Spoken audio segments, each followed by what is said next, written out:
দাদার নিজের প্রযোজিত সপ্তপদী শুটিং এবং ওই সময়ে দেবেশ ঘোষ প্রযোজিত শুনো বড় নারীর শুটিং শুরু হয়েছিল। দুটি ছবিতেই দাদা ছিল নায়ক চরিত্রে, পরিচালক অজয় কর। সপ্তপদীর নায়িকা ছিল রমাদি, শুনো বড় নারীতে বেনু। অদ্ভুত ব্যাপার হলো সপ্তপদী মুক্তির 10 মাস আগে মুক্তি পেয়েছিল শুনো বড় নারী। এর কারণ অন্য কিছু নয়, দাদার উদারতা। নিজের প্রযোজিত ছবিতে নিজের টাকা আটকে আছে, ক্ষতির বহর বাড়ছে দিনের পর দিন, অথচ দাদা নিজের ছবির স্বার্থের দিকে না চেয়ে একের পর এক ডেট দিয়ে গেছে অন্য প্রযোজকদের অন্য ছবিতে।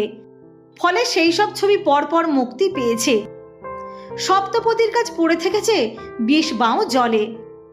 শুনো বড় নারীর কাহিনীকার ছিলেন সুবোধ ঘোষ। প্রথমে চিত্রনাট্য লিখেছিলেন